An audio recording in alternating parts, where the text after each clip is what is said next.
Okay, Stacey, this one's clearly for you. How do you deal with board members or others who seem to think people working in the nonprofit sector aren't talented enough, which is why they go into nonprofits? Okay, I don't know if this question's for me because this raises my hackles.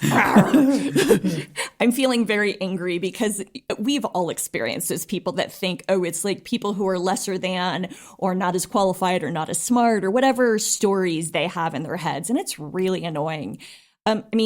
I always go back to if there's a board member making those kinds of comments, like outright at a board meeting or in any situation, someone needs to pull them aside. And I don't think it should be a staff person because it looks completely, that's not the staff person's position to do that. Plus it looks defensive then like, oh no, I really am smart.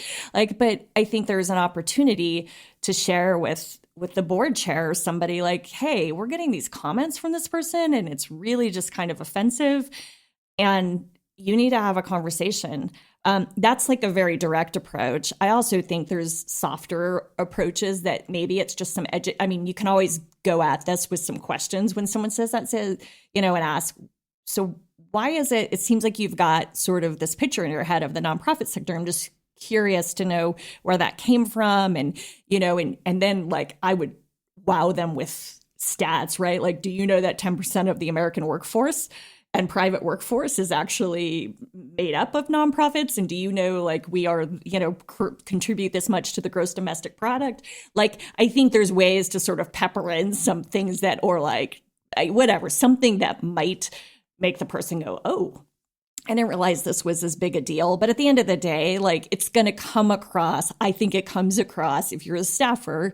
There's no way, like, you need it. It needs to be a peer board member saying, hey, wait up. Like, this is one of the hardest jobs out there, right? Like, and anyone who's worked in private sector and moved to nonprofit would be the first to say it. I don't know about you, Andy, but I have friends and colleagues who have come from really high level positions in private sector who go and run a nonprofit. And they said, it's the hardest job of my life. Like, this has blown me away. And so you need that kind of person to be able to send that message so that person shuts up. Yeah. And and we hate talking about it, but how many times do people just like say, I'm just done with the nonprofit sector. It's too hard. I hate it. Yes. I hate the hours. I hate the money. I hate all of it. And I love what I'm doing. I love the cause, but I just can't deal with this anymore. I'm going to go do something easy and just pick a regular old for-profit job, which in comparison is infinitely easier. Like, we say this all the time. This is like the joke is like, nonprofits are literally business on hard mode. Like, at the beginning of the video game,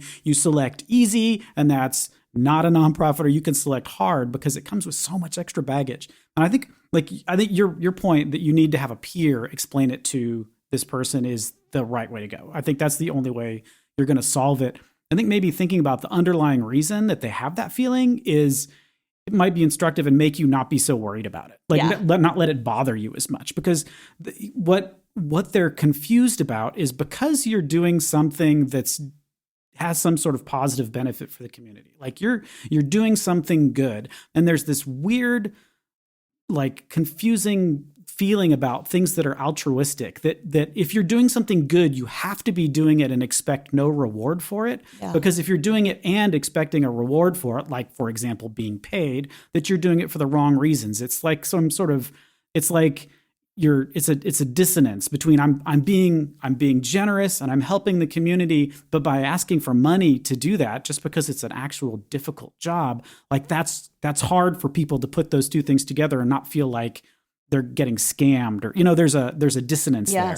And recognizing that it's a complicated thing. I mean, this is sort of a cultural thing that's been ingrained in a lot of people, that, like the Good Samaritan, right? That if you're doing something, you're doing it for a good reason, not because you want something in exchange. Yeah. So that's the sort of lens or the frame that they're using to think about this, when in reality is you're doing a very hard flipping job. Like, this is a difficult job to do. And it's, pound for pound, for-profit, nonprofit. You have $1 million. I think we talked about this like last podcast or two past podcasts ago. If you have a regular old dry cleaning business that clears, $100,000 in revenue a year, and you've got a nonprofit that clears $100,000 in revenue a year, It is infinitely more complicated to run that Absolutely. nonprofit. You need to do a 990 tax form, which is Yes. so much harder than the Yes. regular 1040. You might need to get a financial audit. You have to do a budget. You think that dry cleaner is doing a budget? They're nowhere near budgets. No. And you've got a program-based budget. You've got one that splits it into functional expense statements. And that's just the accounting and governance side, let alone trying to figure out how to use how to communicate with donors in such a way that they want to give you something with absolutely nothing in return. Like, I'm not giving you clean clothes back for the money you gave me. I'm giving you a better world. That's a hard thing to do. And so, like, just because, this person, this board member, whatever, has this like weird frame of reference, they're probably bitter that they don't get to do something as cool as you're doing. Absolutely. And they're trying to like put their garbage on you. Like, just let it go. Like, it's not your problem that this person's a jerk. But I think, Stacey, your point, like, let a board member explain that to them, because if you do it, you're going to do what I'm doing and just like throw punches and be angry. Right. So just, just get that feeling inside you that you're better than they are. Yeah. And they're just bitter about that. See, and it's just, I think if it's one comment, like one-off comment, you can let that slide, I guess. But I guess for me, I go, if there's repetitive kinds of comments or it creates that culture, it's completely demoralizing and it stinks. So like someone's got to call it out. And, and I also think, and I know this doesn't solve the problem with a board member who's already on the board, but like when you're recruiting, you should really, like, there's an opportunity in recruitment and orientation to let people know of like the impact of the sector and sort of share some pretty powerful numbers, stories, like people that have PhDs that are doing amazing, and not that you need a PhD, right? But like there's people with advanced degrees and everything in between with all sorts of background. And how many of us know people that have bounced around or been in different sectors throughout their careers, right? Private sector, government sector, public sector. So, it's nonprofit sector. Like you've got all these sectors that people oftentimes and none of them each have their own complexities, but I tend to agree with you, Andy. Nonprofit is way harder than all the rest. So just play this podcast recording for that jerky board member. Nonprofit governance. Nonprofit answers. Nonprofit board. Nonprofit management. Nonprofit marketing. Nonprofit resources. The Alliance for Nevada Nonprofits presents Nonprofit Everything, the podcast about everything nonprofit, with your host, Andy Shurick and Stacey Wedding.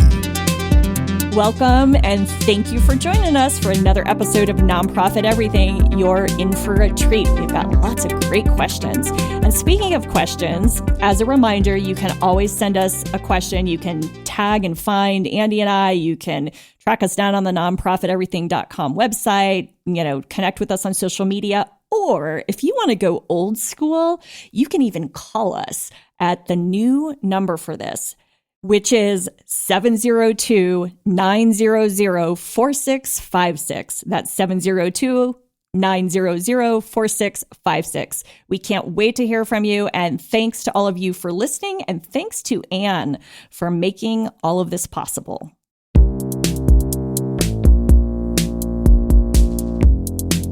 Today's Nonprofit Everything podcast is sponsored by the LGBTQ Community Center of Southern Nevada, best known as the Center. For more than 25 years, the Center has cared for, championed, and celebrated LGBTQIA+ individuals and those who are underserved in Nevada. The Center is a haven for all, welcoming and celebrating the diversity of our communities and helping empower people to live authentic lives. See thecenterlv.org for more information, or check the Nonprofit Everything show notes for a link.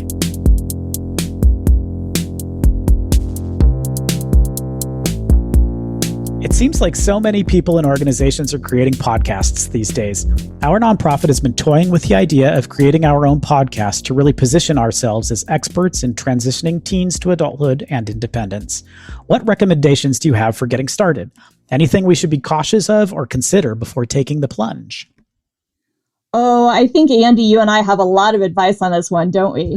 We've got a little bit of experience. I don't know if it's good advice, right? Well, yeah, we've kind of learned as we've gone. So yeah. I love that you're actually planning this out and asking this question before you get started versus just diving full throttle in. I've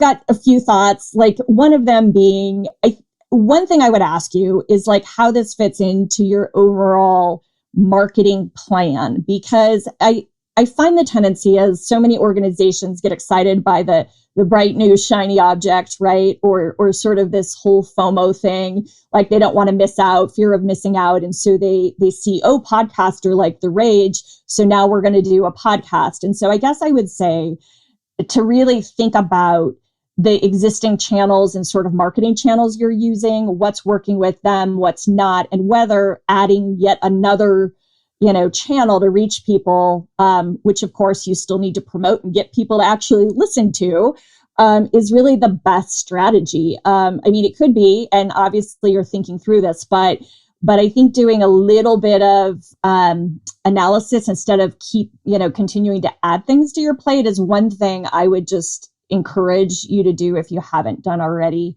And I also think, have you done research on, is anyone else doing this kind of podcast, around the same issues about transitioning teens to adulthood and that kind of thing? Because perhaps there's a way to collaborate so you don't have all of the burden lying on your shoulders.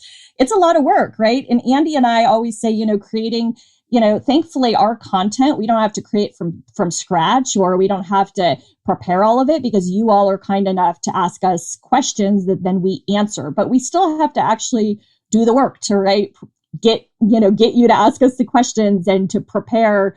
And Andy does a whole lot of editing and making us sound, or at least me sound, smarter than I really am. So there's a lot of work to this. And I guess I just really want to underscore that piece of it. Yeah, I think, I've actually talked to a bunch of people. Just because we do this one, I've talked to a bunch of people who have similar questions, right? So this isn't the first time this is coming up.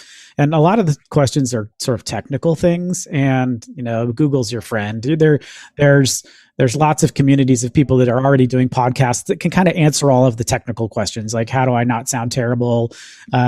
What format should it be? How long should it be? All those kinds of things that you need to consider. But I think, to follow up on Stacey's point too, you got to know why you're doing it. So I don't know if we've ever actually talked about why this podcast exists. So I mean, it's not that Stacey and I were bored and didn't have enough to do and thought, well, let's just yeah, we were just twiddling our thumbs saying, what can we do today? Yeah. Exactly. So this is, as we say at the beginning and end of every episode, this is a production of the Alliance for Nevada Nonprofits. And so what the sort of impetus of this podcast is that Anne had traditionally done webinars and in-person conferences and things like that over the years. And one of the things that Anne discovered is that they were having difficulty reaching people that weren't necessarily in Reno and Las Vegas. So they would do a webinar and it would be in somewhere in Las Vegas. And so you'd grab all the people in Las Vegas, but Nevada is more than just Reno and Las Vegas. And it's a big state too, right? You can't just do it in a central location and everybody can be there in an hour if they want to. So we were thinking about and webinars seemed like the smart thing to do, but the challenge then is that we have a bunch of people who live in the very rural frontier parts of the state of Nevada that don't even have access to appropriate internet connections, that can't even participate in webinars because the internet's too slow. So the idea for the podcast really came from a way that how can Anne create something that's of assistance to the nonprofit sector that can be used by everybody in Nevada? And that was kind of well, we could do a podcast that's asynchronous. You don't have to worry about whether or not your network connection is fast enough. And it also gives us the opportunity to sort of figure out what people are interested in, what kinds of questions the sector is really asking in Nevada, and can we address those quickly and accurately in a relatively quick format. Whereas a webinar is you decide it 2 months in advance and then you find somebody to do it, right? So it was really a solution to a very specific problem. So that's why the podcast exists, and that's why we continue to do it. I'd say if I did have one piece of advice, it's don't get discouraged when you've done 10 episodes and you realize that there are 22 people listening to each episode. That's sort of the natural life cycle. I mean, if you think about just the sheer volume of content that's out there, that it's going to take you a while to find your audience, and you just need to sort of be consistent at it and make sure you do it over and over again, and listen to audience feedback. Make sure that when you're talking to your folks and you're asking them what they thought, that you dig past, oh yeah, it's great, I love it, right? Because there's always everybody's got a little bit of an opinion, something that they want to see a little bit differently. And if you listen to old episodes of this podcast, you'll notice that it's changed over the year too. So since we've been doing this, we're on episode 70, 70 something. Every single episode is maybe a little bit different than the previous ones as we listen to listener feedback and respond to that feedback as well. So it's something that you're going to have to stick with if you're going to want to be successful, but having, number one, a purpose for it, and number two, just being persistent, I think are the two things I'd recommend. And I also think figuring out how you're going to measure success. So you talk about you want to position yourselves as experts. So what does that look like? At the end of the day, by positioning yourselves as an expert, what will come from that? Are you hoping for more donations? Are you hoping for more volunteers? Are you hoping that you're kind of the go-to source for anything to do with this topic? So I think really sort of on the outset, really getting crystal clear on that piece. And also, Andy talked a bit about audiences and sort of target audience. I mean, we listen to ours and we have a good feel for our target audience. And thankfully, we've all, both Andy and I have worked in nonprofits before, so we also understand the pain points. But I think with any kind of marketing strategy, you start with your target audience and what are they thinking about? And if you don't know, asking, right? What are your pain points? What information do you not have out there that you want to have? What's your profile? What are your hopes, your dreams, your opportunities, your challenges? Really defining that so you can create content around where you're trying, the target audience you're trying to hit, because you're not going to try to reach everybody. So then how do you do that? And then, the final thought I have also is driving people to your podcast. That's the toughest part with all this marketing stuff, right? Is how do we get people to actually click through or listen? And how do we incorporate that in everything we're doing so they know about it? Andy and I both put on the end of our signature lines when you get an email from us has a line, a sentence, right, with a link where someone can link right to this podcast. And that's intentional because we are trying to, even if it's a little bit grassroots, we're trying to get the word out about it. So anyway, I wish you a ton of luck. I'm excited to hear about your idea and see how it goes.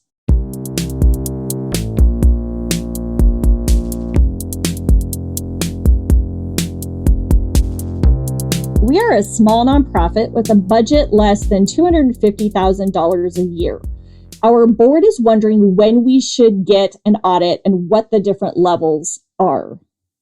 The word audit, right, is usually used to mean a financial audit. And I'm going to assume that that's what the question's talking about. So it could be there, there's any kind of audit, right? You could program audit, it could be anything. But I think what you probably mean is a financial audit. So usually when organizations get audits, there are regulatory reasons that they might want to get them that would require it. So some states that you're in would require, once you get to a certain size, will say you need to have an independent audit. And that's one of the types. And an independent audit is where you hire an auditing firm, usually a CPA firm that specializes in doing nonprofit financial audits. And they come in and they look over basically all of your financial statements, all of your bookkeeping. They look at checks. They look at board minutes. They look at basically anything that would have anything to do with the management of the organization and the management of the money in the organization, and just make sure that the things that you say, that you're tracking things properly, and that the things that you're saying publicly are actually true.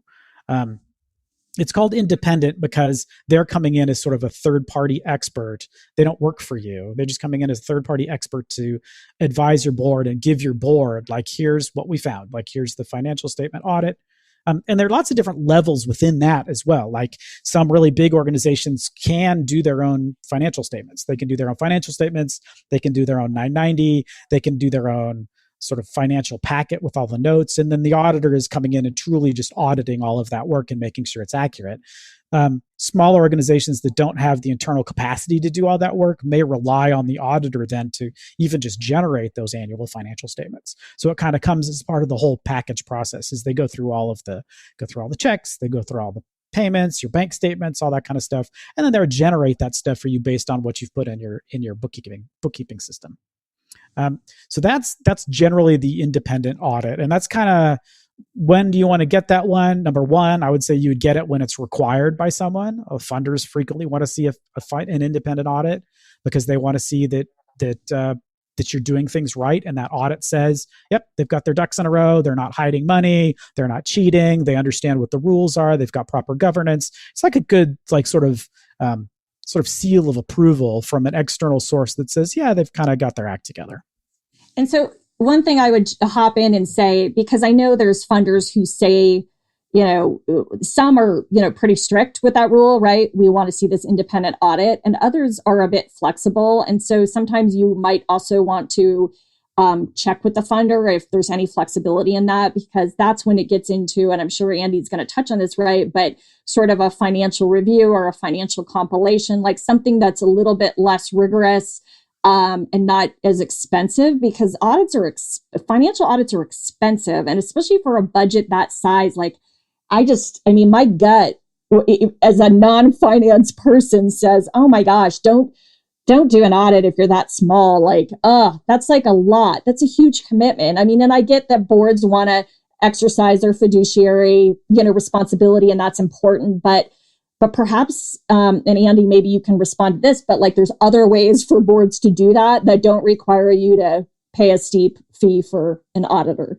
Yeah. And so I think the fee for an audit, from a nominal perspective, seems like it can be expensive, but you're actually paying for the expertise of someone to come check your work and make sure that you're doing everything. It's really good peace of mind to know that the organization is kind of on the up and up. And I do think funders, you can answer this question probably better than I can, is when a funder is looking at two organizations that are roughly equivalent, one of them's had a financial audit, one of them has not had a financial audit, they may lean toward the one with a financial audit just because there's this additional level of comfort about how they're behaving.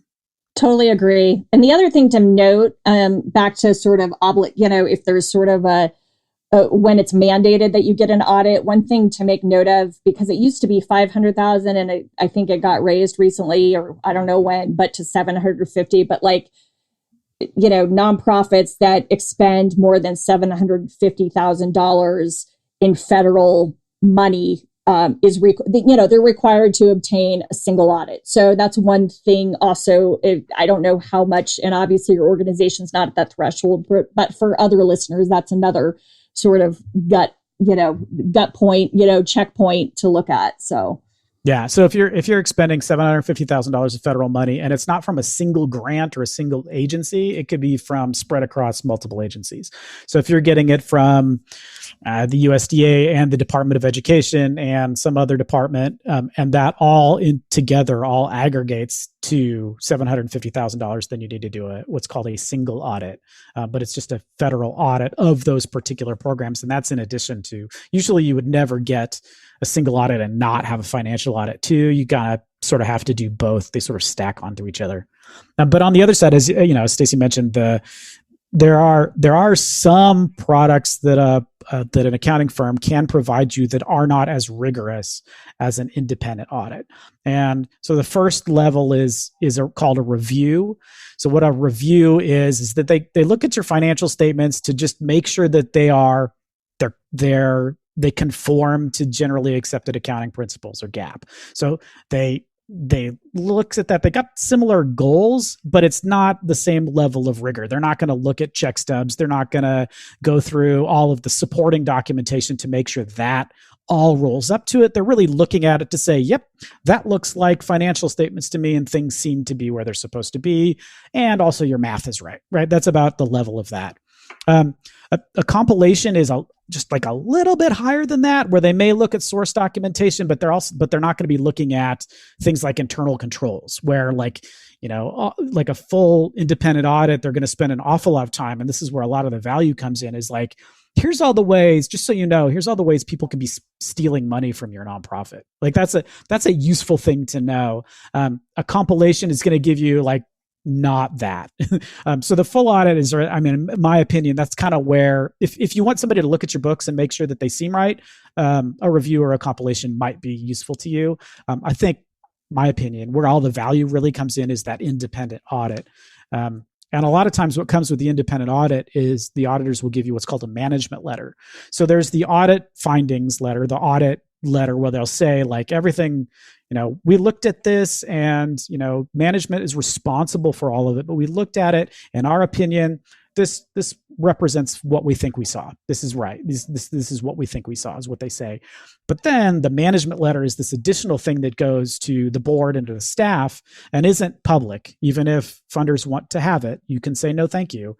The management letter is something where the auditor is writing directly back to management to say, these are all the things that we noticed. Like, this is the stuff that you should probably look at. It's not like an audit finding. There's nothing wrong with what you're doing, but here are ways that you can improve all of your systems. And that's incredibly valuable, especially if you're sort of a small to mid-sized organization that wants additional assistance. That management letter is huge. It's super useful. And I think one thing to piggyback off you, Andy, is, you mentioned that it's not, at the end of the day, there is a responsibility to make sure that the organization is being managed properly. And so as much as I say I cringe a bit at the cost, and it's not that it's not worth it, right? The peace of mind, the having that external neutral third party be able to look at everything you're doing, I think it makes you a stronger organization. And if you want to get to the next sort of level and grow as an organization, it's absolutely worth considering and an investment. But it's definitely something for boards to think through, especially depending on the expertise you have on it. If you have a finance committee, because if there's not a lot of those systems in place and you're kind of just operating willy-nilly, I could see where something like this would really help. A financial audit might just help you kind of get your shop in order to position you better for the future. So definitely don't take my remarks about the expense. Like, it's the thing I hear the most from nonprofits, right? They go, oh, it's so expensive. And yet, can you afford not to do it? Right? Like, I mean, I think that's kind of the point where you have to have that discussion. And I don't think there's a right or wrong, as long as you know that you can feel confident that monies are being stewarded and managed appropriately. And however you get to that is really the larger question. Yeah. I mean, we say this all the time, is nonprofits are business on hard mode. Like, all the stuff that you do as a $250,000 a year organization, like, you've got all these additional responsibilities that just like, the dry cleaners that's making $250,000 a year for their business, they don't even come close to the amount of detail that you need to put in as a nonprofit. So having, to do all these extra things it seems expensive. It seems like, honestly, I would rather put the resources into my programs than into my infrastructure and my systems. But I mean, even once you say that out loud, you realize how ridiculous that is. Like, you can't have an organization without paying people. You can't have a robust, effective nonprofit without having really solid systems in place, because it is so much harder than a regular business. And that's what we signed up for. That's why this is interesting and exciting, and not, it's not why we're not all running a dry cleaners.